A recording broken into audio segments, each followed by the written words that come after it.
আসসালামু আলাইকুম। মালিহা হোসাইন স্বাগত জানাচ্ছি এনটিভির মধ্যরাতের খবরে। এতক্ষণ দেখছিলেন ক্রাউন সিমেন্ট সংবাদ শিরোনাম, এবারে পুরো খবর।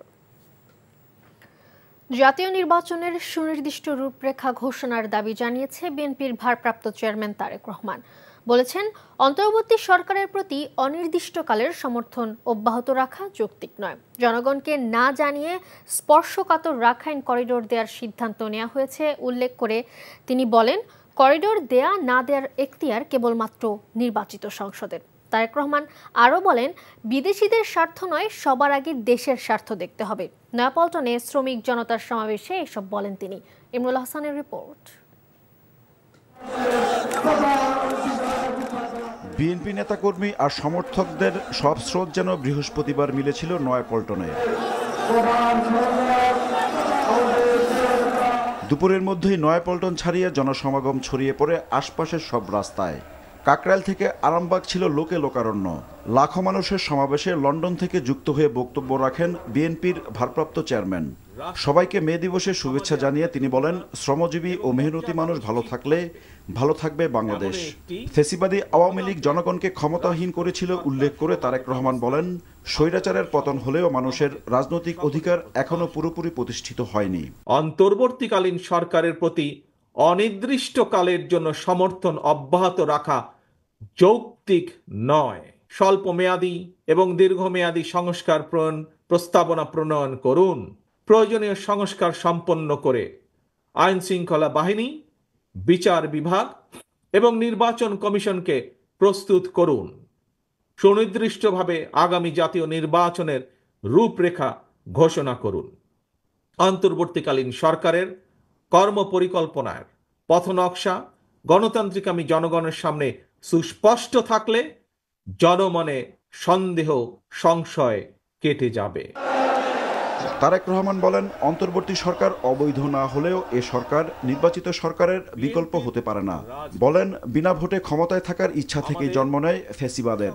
কোনো ব্যক্তি অথবা গোষ্ঠীর মনে বিনা ভোটে ক্ষমতা দীর্ঘায়িত করার সুপ্ত বাসনা, পুনের আকাঙ্ক্ষা যেন রাষ্ট্র সরকারকে ফ্যাসিবাদের প্রতি প্রলুব্ধ করতে না পারে, সেজন্যই জনগণের প্রত্যক্ষ ভোটে জবাবদিহিমূলক সরকার প্রতিষ্ঠা করা দরকার।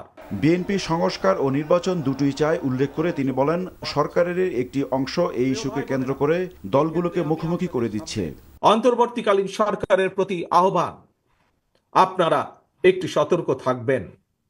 অন্তর্বর্তীকালীন সরকারের একটি অংশ সংস্কার এবং নির্বাচনকে মুখোমুখি দাঁড় করিয়ে ফ্যাসিবাদ বিরোধী রাজনৈতিক দলগুলোর মধ্যে সুপরিকল্পিতভাবে বিরোধ উস্কে দিতে চায়। রাখাইনে মানবিক করিডোর দেওয়ার সিদ্ধান্তে তীব্র আপত্তি জানান তারেক রহমান। দেশের স্বাধীনতা সার্বভৌমত্বের সঙ্গে জড়িত এমন একটি স্পর্শকাতর বিষয় সিদ্ধান্ত নেওয়ার ক্ষেত্রে অন্তর্বর্তীকালীন সরকার কিন্তু জনগণকে জানায়নি। এমনকি জনগণের প্রতিনিধিত্বকারী রাজনৈতিক দলগুলোর সঙ্গেও কোনোই আলোচনা করার প্রয়োজন বোধ করেনি। করিডোর দেওয়া না দেওয়ার বিষয় সিদ্ধান্ত আসতে হবে নির্বাচিত জাতীয় সংসদের মাধ্যমে। বিদেশিদের স্বার্থ রক্ষার স্বার্থে নয়, দেশের জনগণের স্বার্থ নিশ্চিত করতে হবে। কারণ মিয়ানমার, ভারত, পাকিস্তান কিংবা অন্য কোনো দেশ নয়, সবার আগে বাংলাদেশ। ফ্যাসিবাদী শক্তি যেন পুনর্বাসনের সুযোগ না পায়, সেজন্য সবাইকে ঐক্যবদ্ধ থাকার আহ্বানও জানান তারেক রহমান। Imrul Hasan, NTV news, Dhaka. বিএনপির স্থায়ী কমিটির সদস্য আমির খসরু মাহমুদ চৌধুরী বলেছেন, যারা ক্ষমতার মজা নিচ্ছে তারা ছাড়া বাংলাদেশের প্রতিটা মানুষ তাদের ভোটাধিকার প্রয়োগের সুযোগ চায়। চট্টগ্রামে মে দিবসের আলোচনায় তিনি আরও বলেন, গণতন্ত্রের বিপক্ষে অবস্থান না নিয়ে সরকারের উচিত দ্রুত নির্বাচনের রোডম্যাপ ঘোষণা দেয়া। এই বর্তমান অবস্থার পরিপ্রেক্ষিতে তারা লাভবান হচ্ছে। তারা কাদের কথা বলতে আমার তো আপনাদের বোঝানোর দরকার আছে। কাদের কথা বলছি বুঝছেন? আপনাদের বাংলাদেশের জনগণের কাছে যেইভাবে জবাবদিহি হতে হবে সেটা কারোর জন্য ভালো হবে না। মালিক শ্রমিকদের মাঝে ঐক্য, পারস্পরিক শ্রদ্ধা ও আস্থার পরিবেশ তৈরির মাধ্যমে বৈষম্যহীন ও উন্নত সমৃদ্ধ বাংলাদেশ করার আহ্বান জানিয়েছেন প্রধান উপদেষ্টা অধ্যাপক মোহাম্মদ ইউনূস। মহান মে দিবস উপলক্ষে আয়োজিত অনুষ্ঠানে তিনি এই আহ্বান জানান। শ্রমিকদের আগের অবস্থায় রেখে বৈষম্যহীন বাংলাদেশ করা যাবে না বলেও জানান ডক্টর ইউনূস। নজরানা চৌধুরীর রিপোর্ট। মহান মে দিবসকে বাংলাদেশ সরকার জাতীয় পেশাগত স্বাস্থ্য ও সেফটি দিবস হিসেবেও পালন করে। এই উপলক্ষে শ্রম ও কর্মসংস্থান মন্ত্রণালয় রাজধানীর চীনমৈত্রী আন্তর্জাতিক সম্মেলন কেন্দ্রে এক আলোচনা সভার আয়োজন করে। অনুষ্ঠানে যোগ দিয়ে অন্তর্বর্তীকালীন সরকারের প্রধান উপদেষ্টা অধ্যাপক মোহাম্মদ ইউনূস নিহত বেশ কয়েকজন শ্রমিকের পরিবার ও আহত শ্রমিকদের হাতে অনুদানের চেক তুলে দেন। এবারের মে দিবসের সাথে জুলাই অভ্যুত্থান নতুন মাত্রা যোগ করেছে বলেও উল্লেখ করেন ডক্টর ইউনূস। এই নতুন বাংলাদেশ হবে না যদি শ্রমিকদের অবস্থা পুরনো বাংলাদেশের মধ্যে থেকে যায়। এটা বাস্তবায়ন না করে জাতির কোনো গত্যন্তর নাই। এই নতুন বাংলাদেশ গড়তে হলে আর কিছু কাগজ দলিল থাকার না থাক, এই কমিশনের যে রিপোর্ট আছে এটুকু যদি আমরা বাস্তবায়ন করতে পারি তাহলে নতুন বাংলাদেশের ভিত্তি রচনা হয়ে গেল। বর্তমান অন্তর্বর্তী সরকার শ্রম অধিকার নিয়ে ইউরোপীয় ইউনিয়ন ও মার্কিন যুক্তরাষ্ট্রের সাথে কাজ করছে বলে জানান প্রধান উপদেষ্টা। ৪৪টি খাতের শ্রমিকদের জন্য ন্যূনতম মজুরি নির্ধারণ করা হয়েছে উল্লেখ করে তিনি বলেন, শ্রম আইন যুগোপযোগী করার উদ্যোগও নেওয়া হয়েছে। এই দেশকে নতুন করে গড়ে তুলতে হলে ঐক্য, পারস্পরিক শ্রদ্ধা এবং আস্থার পরিবেশ সৃষ্টি করতে হবে। দেশকে নতুন করে গড়ে তোলার প্রত্যয়ে উজ্জীবিত হয়ে শ্রমিকের অধিকার রক্ষা, নিরাপদ কর্মপরিবেশ নিশ্চিত করা এবং শ্রমিক মালিক সুসম্পর্ক স্থাপনে সকলকে একযোগে কাজ করার আহ্বান জানাচ্ছি। শ্রমিকদের সার্বিক উন্নয়নে সংশ্লিষ্ট সবাইকে কাজ করতে হবে বলেও জানান প্রধান উপদেষ্টা। নজরানা চৌধুরী, এনটিভি নিউজ, ঢাকা। জামায়াত ইসলামী ক্ষমতায় গেলে নারীরা পছন্দ ও যোগ্যতা অনুযায়ী কাজ পাবেন বলে জানিয়েছেন জামায়াতের আমির ডক্টর শফিকুর রহমান। বৃহস্পতিবার পুরানা পল্টন মোড়ে আন্তর্জাতিক শ্রমিক দিবস উদযাপন উপলক্ষে বাংলাদেশ শ্রমিক কল্যাণ ফেডারেশনের মে দিবসের সমাবেশে তিনি একথা বলেন। তিনি আরও বলেন, নারীদের অধিকার, সম্মান ও নিরাপত্তা নিশ্চিত করবে জামায়াত। শ্রমিক উদ্যোক্তা একে অপরের উপর নির্ভরশীল উল্লেখ করে জামায়াত আমির বলেন, উভয় পক্ষেরই একে অপরের প্রতি দায়িত্ব রয়েছে।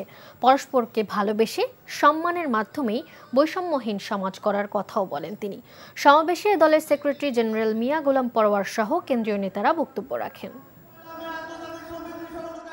আমাদের প্রতিপক্ষ আমাদের বিরুদ্ধে অপবাদ ছড়ায়, জামাতে ইসলামী ক্ষমতায় গেলে মহিলাদের আর কোনো কাজ করতে দিবে না, ঘর থেকে বের হতে দেবে না।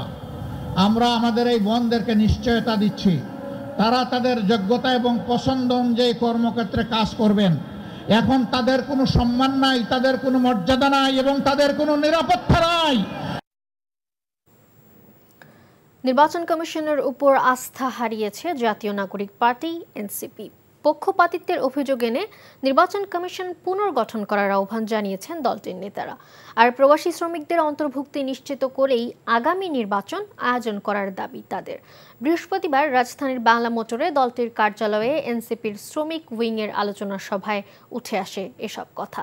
সাদরিনা খন্দকারের রিপোর্ট। আন্তর্জাতিক শ্রমিক দিবস উপলক্ষে মে দিবসের আহ্বান ও ২৪-এর গণ অভ্যুত্থানের প্রেরণায় নতুন রাজনৈতিক বন্দোবস্তে শ্রমিকের ন্যায্য হিস্যা শীর্ষক আলোচনা সভার আয়োজন করে এনসিপি। এ সময় নির্বাচন কমিশনের গ্রহণযোগ্যতা নিয়ে প্রশ্ন তুলেন দলটির যুগ্ম আহ্বায়ক। আহ্বান জানান ইসি পুনর্গঠনের। এদিকে শ্রমিক শ্রেণীকে রাজনৈতিকভাবে ব্যবহার করার সমালোচনাও করেন তিনি। অন্তর্বর্তী সরকারের কাছে আমাদের আহ্বান থাকবে যে দ্রুত ইসি পুনর্গঠন করুন এবং নিরপেক্ষ নির্বাচনের জন্য লেভেল প্লেইং ফিল্ড এটা এই মুহূর্তে আছে বলে আমরা মনে করছি না। আমরা দেখতে পাচ্ছি যে একটা বিশেষ দলকে ক্ষমতায় নেওয়ার জন্য কতগুলো আয়োজন সম্পন্ন করা হচ্ছে, একটা আই ওয়াশের ব্যবস্থা করা হচ্ছে, যার মধ্য দিয়ে আসলে দেখানো হবে যে একটা সুষ্ঠু নির্বাচন হয়েছে। আসলে সুষ্ঠু নির্বাচন হবে কিনা এর কোনো নিশ্চয়তা নাই। দেশের বন্দরগুলোতে মাফিয়ারা বসে শ্রমিকদের শ্রমিকদের শোষণ করছে বলে মন্তব্য করে তাদের প্রতিহত করার হুঁশিয়ারি দেন দলটির মুখ্য সমন্বয়ক নাসির উদ্দিন পাটোয়ারি। বন্দরে বড় বড় মাফিয়া গেড়ে বসেছে। মংলা বন্দরে যারা গুন্ডা পান্ডা মাস্তান সন্ত্রাসী রয়েছে তারা কিভাবে নগ্নভাবে হামলা করেছে। এই নগ্নতার রূপ যদি বাংলাদেশে চলমান থাকে, সেই ক্ষেত্রে ভবিষ্যৎ বাংলাদেশে জনতা যে রায় দিয়েছিল 5 তারিখে, তাদের ক্ষেত্রেও একই রায় দিতে আমরা বাধ্য হব। আগামী নির্বাচনে রেমিটেন্স যোদ্ধাদের ভোটাধিকার নিশ্চিত করার দাবি জানিয়েছেন দলটির আরেক নেতা হাসনাত আব্দুল্লাহ। আমাদের এই যে প্রবাসী যারা রয়েছে তারাও যেন শুধুমাত্র সংখ্যায় না থাকে, বরং এই ক্ষমতা নির্ধারণে, মতামত নির্ধারণে তাদেরও যেন একটি ভূমিকা থাকে। সেজন্য আমরা চাচ্ছি, আমরা আমাদের জায়গা থেকে প্রস্তাবনাও দিয়েছি, পরবর্তী নির্বাচন বা পরবর্তী সবসময়ে যেন তাদের ভোটের মূল্যায়নটি হয়। গণতান্ত্রিক রাষ্ট্রে দলমত ঊর্ধ্বে শ্রমিকদের সাথে সামঞ্জস্য রেখেই দেশ পুনর্গঠন করতে চান Jatiya Nagorik Party. Sadrina Khandakar, NTV news, Dhaka. ৩২ বছর পর অনুষ্ঠিত হতে যাচ্ছে জাহাঙ্গীরনগর বিশ্ববিদ্যালয় কেন্দ্রীয় ছাত্র সংসদ নির্বাচন। তফসিল অনুযায়ী আগামী ৩১ জুলাই সকাল ৯টা থেকে বিকেল ৫টা পর্যন্ত জাকসু নির্বাচন অনুষ্ঠিত হবে। মধ্যরাতে নির্বাচনের এই তারিখ ঘোষণা করেন উপাচার্য অধ্যাপক ডক্টর মোহাম্মদ কামরুল আহসান। আর জানাচ্ছেন জাহিদুর রহমান। জাকসু নির্বাচনের দাবিতে দীর্ঘদিন ধরেই আন্দোলন করে আসছিলেন শিক্ষার্থীরা। জুলাই অভ্যুত্থানের পর আরও জোরালো হয় সেই দাবি। অবশেষে নানা জল্পনা কল্পনা শেষে সেই দাবি পূরণে অবশেষে স্বস্তি মিলেছে শিক্ষার্থীদের। তফসিল ঘোষণার মাধ্যমে আমরা মনে করছি বিশ্ববিদ্যালয়ের এই প্রশাসন আগামী দিনে গণঅভ্যুত্থানের চেতনাকে সমুন্নত রাখতে কাজ করবেন বলে আমরা প্রত্যাশা করি। বিশ্ববিদ্যালয় প্রশাসনের উপরে এই আস্থাটি রাখতে চাই যে তারা আমাদের সম্পূর্ণ নিরাপদ পরিবেশে একটি সুষ্ঠু নির্বাচন তারা দেবেন। শিক্ষার্থীদের দাবির পরিপ্রেক্ষিতে বিশ্ববিদ্যালয়ের সিন্ডিকেট সভায় জাকসুর পূর্বের গঠনতন্ত্র বাতিল ঘোষণা করে অনুমোদন দেয়া হয় নতুন গঠনতন্ত্রের। আগামী 31শে জুলাই 2025 তারিখ সকাল 9টা থেকে বিকাল 5টা পর্যন্ত জাহাঙ্গীরনগর বিশ্ববিদ্যালয়ের কেন্দ্রীয় শিক্ষার্থী সংসদ জাকসু এবং হল সংসদ নির্বাচন একই সাথে অনুষ্ঠিত হবে। দশম জাকসু নির্বাচনে প্রধান নির্বাচন কমিশনারের দায়িত্ব পালন করবেন অধ্যাপক ডক্টর মোহাম্মদ মনিরুজ্জামান। 1971 সালে জাহাঙ্গীরনগর বিশ্ববিদ্যালয় প্রতিষ্ঠার পর এ পর্যন্ত 9 বার জাকসু নির্বাচন অনুষ্ঠিত হয়। এক ছাত্রের বহিষ্কারকে কেন্দ্র করে 1993 সালের 29 জুলাই ছাত্র শিক্ষকদের মধ্যে ব্যাপক সংঘর্ষের জেরে তৎকালীন প্রশাসন জাকসু ও হল সংসদ বাতিল ঘোষণা করে। Zahidur Rahman, NTV news, Savar, Dhaka.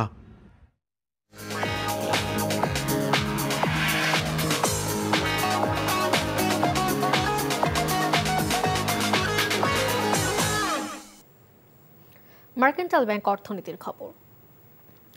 সঠিক পরিচর্যা এবং আবহাওয়া অনুকূলে থাকায় বোরো ধানের বাম্পার ফলনের স্বপ্ন দেখছেন কুষ্টিয়ার কৃষকরা। এছাড়া ব্রাহ্মণবাড়িয়া, নড়াইল ও চাঁদপুরেও ভালো ফলন হয়েছে। ঝড় বৃষ্টির শঙ্কায় কোথাও কোথাও আগাম ধান কেটে নিচ্ছেন কৃষকরা। আহমেদ শরীফের ডেস্ক রিপোর্ট। কুষ্টিয়ায় বিস্তীর্ণ মাঠ জুড়ে এখন সবুজের সমাহার। অনুকূল আবহাওয়া, উন্নত ধানের বীজ, সময়মতো সার ও পানি সরবরাহ পাওয়ায় এবার বোরো ধানের বাম্পার ফলনের স্বপ্ন বলছেন জেলার ধান চাষিরা। আর 2 থেকে 3 সপ্তাহ পরে ধান কাটা শুরু হবে। এই বোরো ধান কৃষকের ঘরে উঠলে চালের বাজারের ঊর্ধ্বগতি কিছুটা হলেও নিম্নমুখী হবে বলছেন তারা। গ্রামের লোকজন কিনে খাচ্ছে অনেক বেশি দাম, তো অবশ্যই চালের বাজার কমবে। ধান যদি ভালো সুষ্ঠুভাবে ওঠে, শিল বৃষ্টি যদি আল্লাহ না দেয়, ইনশাল্লাহ আমাদের ধানে কৃষকও বাঁচবে এবং সাধারণ জনগণও বাঁচবে। ব্রাহ্মণবাড়িয়ায় বোরো ধানের বাম্পার ফলন হয়েছে। নতুন জাতের সম্প্রসারণ হওয়ায় এবার উৎপাদনের লক্ষ্যমাত্রা ছাড়িয়ে যাবে বলে আশা করছে কৃষি বিভাগ। হাওরের জমিগুলো থেকে দ্রুত ধান কাটার নির্দেশনা থাকায় জেলায় প্রায় 30 ভাগ ফসলের কর্তন সম্পন্ন হয়েছে বলে জানান কৃষি বিভাগের এই কর্মকর্তা। হাওরের জমিগুলা আমরা সাধারণত প্রাকৃতিক দুর্যোগের একটা সুযোগ সম্ভাবনা থাকে, তো আমরা এগুলা খুব দ্রুত কর্তনের নির্দেশনা দেওয়া আছে। ধানগুলা 80% পাকার সাথে সাথে দ্রুততার সাথে যাতে তুলে ফেলে। পর্যাপ্ত সার এবং কীটনাশকের পাশাপাশি সেচের জন্য ভূগর্ভস্থ পানির ঠিকমতো পাওয়ায় বিগত 10 বছরের তুলনায় এবছর নড়াইলে বোরো ধানের ভালো ফলন হয়েছে, এমনটি বলছেন এখানকার কৃষকরা। যদি আবহাওয়া পক্ষে থাকে তাহলে গ্রামে, দেশে, জেলায় এই কোনো অভাব থাকবে না। অন্যদিকে চাঁদপুরে ৮ উপজেলার কৃষকরা ঝড় বৃষ্টির শঙ্কায় আগাম ধান কাটা শুরু করেছেন। ইতোমধ্যে ২০ ভাগ ধান কাটা হয়েছে, এতে করে কিছুটা হলেও ক্ষতি পুষিয়ে নেওয়া যাবে বলছেন কৃষকরা। আহমেদ শরীফ, এনটিভি নিউজ ডেস্ক। প্রবাসের খবর। আন্তর্জাতিক শ্রমিক দিবসেও প্রবাসীরা ভাবছেন পরিবারের কথা। প্রবাসীরা পরিবারের আনন্দের মাঝে শ্রমিক দিবসের পূর্ণতা খোঁজেন। কঠোর পরিশ্রম ও একাকিত্বেও হৃদয়ে গেঁথে রাখেন আপনজনদের। আমিরাত থেকে মামুনুর রশিদের পাঠানো রিপোর্ট। সংযুক্ত আরব আমিরাতের অর্থনীতির একটি বিশাল অংশ জুড়ে রয়েছেন বিভিন্ন দেশ থেকে আগত শ্রমিক ও পেশাজীবীরা। এর মধ্যে উল্লেখযোগ্য সংখ্যক বাংলাদেশি শ্রমিক। আমিরাতে নির্মাণ, পরিষেবা, পরিবহন এবং অন্যান্য শিল্পে প্রায় ১২ লাখ বাংলাদেশি প্রবাসী কর্মী নিয়োজিত রয়েছেন। তারা নিজেদের শ্রমের বিনিময়ে পরিবারের মুখে হাসি ফুটিয়ে তৃপ্তি অনুভব করেন। যখন আমরা আমাদের ফ্যামিলিকে টাকাটা পাঠাইতে পারি, তখনই আমাদের শ্রমিক দিবসটা পরিপূর্ণতা পায়। আমার পরিবারকেও সুখে শান্তি রাখার চেষ্টা করতেছি আলহামদুলিল্লাহ, এবং আমি সংযুক্ত আরব আমিরাতে খুব ভালোই আছি। আমিরাতে বাংলাদেশিদের ভিসা বন্ধ থাকায় কেউ কেউ সুবিধাজনক কাজও পাচ্ছেন না। যোগ্যতা অনুযায়ী কাজে যুক্ত হতে না পেরে কেউ কেউ হতাশা প্রকাশ করেন। এখানে আমি অয়েল অ্যান্ড গ্যাস কোম্পানিতে জবের জন্য আসি। বাংলাদেশ থাকতে আমি ইন্টারভিউতে এবং সিলেক্টেড হই। আসার পরে আমার আবুধাবি ভিসা বন্ধ থাকার কারণে আমার কোম্পানি বলছিল তুমি দুবাই ভিসা হয়ে আসো, তোমাকে আমরা ক্যান্সেল থেকে ট্রান্সফার করে এখানে নিয়ে নিব। বাট আমি যখন আসি তখন অভ্যুত্থানের পরপর ওই কারণে আমি জুলাই আসি আর কি। আসার পরে আমার আর করতে পারিনি, ট্রান্সফার করতে পারিনি। কাজের বিনিময়ে পর্যাপ্ত প্রাপ্য সময় মতো পেলেই সন্তুষ্ট থাকছেন স্বল্প আয়ের প্রবাসীরা। পরিবারের সবাইকে আমরা অনেক বেশি মিস করি। এই জিনিসটা অনেক সময় আসলে পরিবারকে বলাও হয় না আমরা কীরকম পরিবারকে মিস করি। কাজের এত ব্যস্ততা থাকে, এই ব্যস্ততার মধ্যে আমাদের বলার সুযোগ হয়ে ওঠে না। আমরা পরিবারকে এখন মনে করছি। বাংলাদেশের অর্থনৈতিক এবং সামাজিক সমৃদ্ধির পাশাপাশি পারিবারিক সচ্ছলতা আসুক, এমনটাই আশা প্রবাসীদের। NTV international desk. এই ছিল মধ্যরাতের খবরে। এই খবরের ভিডিও সহ আপডেট জানতে ভিজিট করুন এনটিভি অনলাইন www.ntvbd.com। এছাড়াও এনটিভির জনপ্রিয় সব অনুষ্ঠান ও খবরের আপডেট জানতে ভিজিট করুন আমাদের ইউটিউব ও ভেরিফাইড ফেসবুক পেজ। সকাল 7:30টায় সকালের খবর দেখার আমন্ত্রণ রইল। ধন্যবাদ সবাইকে।